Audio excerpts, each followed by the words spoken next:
Você confia nas urnas eletrônicas? Pois é. Há menos de 2 meses da eleição, essa é uma das perguntas que eu mais ouço nas minhas palestras pelo Brasil, e até o fim desse comentário eu vou dar minha opinião sincera a respeito, mesmo sabendo que a discussão sobre esse tema está interditada, censurada, policiada e politizada.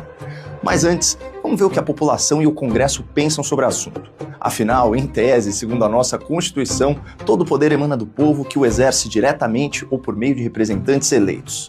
Então, o que será que eleitores e políticos pensam sobre o sistema de votação que sustenta essa nossa versão da democracia? Segundo pesquisa da Genial Quaest, registrada no TSE, 43% dos eleitores não confiam nas urnas eletrônicas. Já um levantamento do Instituto Americano McLaughlin Associates aponta que 8 em cada 10 brasileiros apoiam o chamado voto auditável, ou seja, que a urna imprima um registro físico em papel do voto eletrônico para ser conferido visualmente pelo eleitor no momento da votação e depositado automaticamente em uma urna física lacrada. É um sistema que possibilita a verificação e a recontagem manual dos votos, caso haja dúvidas fundamentadas sobre os resultados da votação.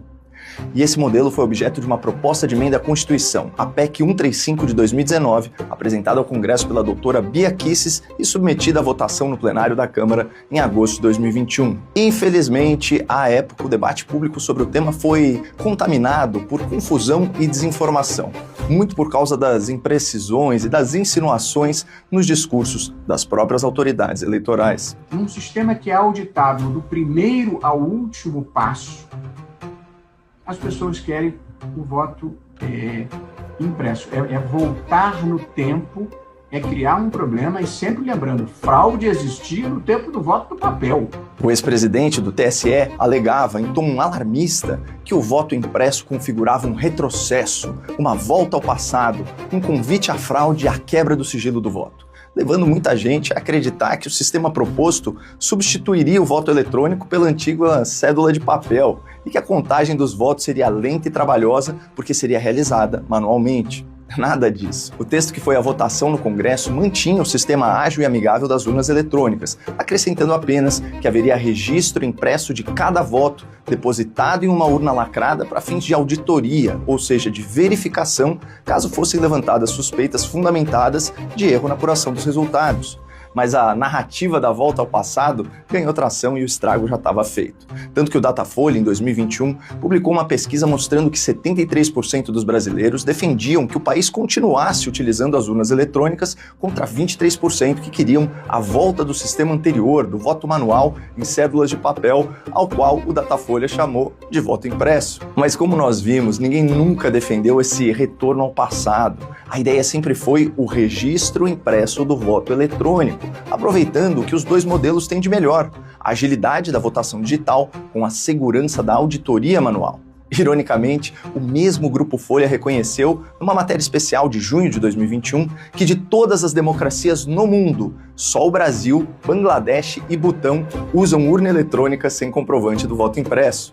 Segundo o jornal, a maioria dos países que usa urnas eletrônicas adota a segunda geração dessas máquinas, que imprimem um comprovante em papel, o tal voto impresso, enquanto o Brasil ainda utiliza as urnas de primeira geração. Claro que isso não significa que as eleições brasileiras são fraudadas, tanto que a Folha destaca que nunca houve evidências de fraudes nas urnas eletrônicas. Contudo, a lógica ensina que a ausência de evidência não é a mesma coisa que evidência de ausência. Ou seja, a fraude é como a corrupção.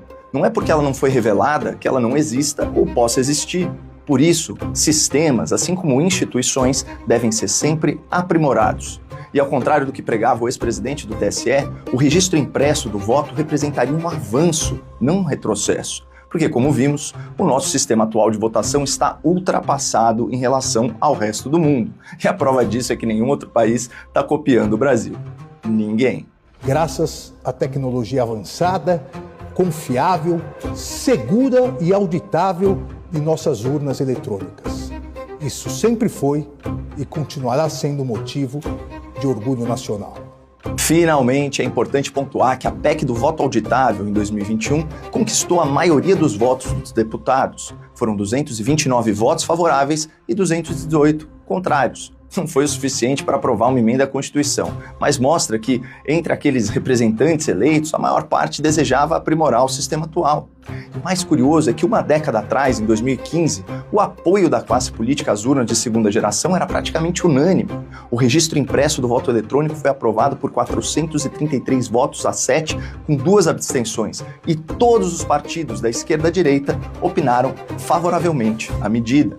Em 17 de junho de 2015, o site oficial da Câmara Federal noticiou: com o objetivo de aumentar o controle do eleitor e de permitir auditorias nas urnas eletrônicas, a emenda prevê que a urna deverá imprimir o voto a ser conferido pelo eleitor antes da conclusão da votação. O voto impresso dessa maneira será depositado automaticamente em local lacrado. Contudo, a nova lei não foi implementada por decisão do STF, sob pretexto de que imprimir o voto violaria seu sigilo, o que não faz muito sentido, considerando que a cédula impressa não identifica quem votou e é depositada em uma urna lacrada separadamente. De qualquer forma, mais uma vez a opinião dos Supremos prevaleceu sobre a soberania popular. Nenhuma novidade. Ok, mas qual a minha opinião sobre tudo isso? Quem me acompanha sabe que eu sou um entusiasta do registro impresso do voto eletrônico. Sempre defendi essa medida e acho que ela deve ser uma prioridade na nova legislatura. Contudo, embora eu defenda o aprimoramento do sistema, eu não acho que as eleições no Brasil foram fraudadas, inclusive as eleições de 2022. Isso porque, na véspera da eleição, a previsão do agregador de pesquisas Polling Data mostrava Lula com 46% das intenções de voto contra Bolsonaro com 45%. E, de fato, a eleição foi vencida pela menor margem da história, menos de 2% dos votos válidos. Mas o argumento definitivo, para mim, é que as projeções das pesquisas internas da campanha de Jair Bolsonaro bateram com os resultados oficiais publicados pelo TSE.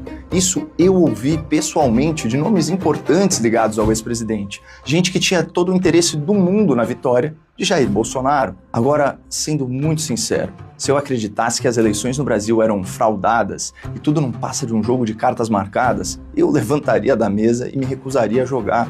E eu jamais perderia o meu tempo e o seu tempo discutindo política na arena pública, porque tudo não passaria de um grande teatro. Aliás, um dos maiores trunfos da esquerda nessas eleições é que parte da direita brasileira, por acreditar que as eleições foram fraudadas, se desmobilizou, se desengajou, se desanimou. E a partir do momento que você não acredita na possibilidade da vitória, você caminha em direção à certeza da derrota.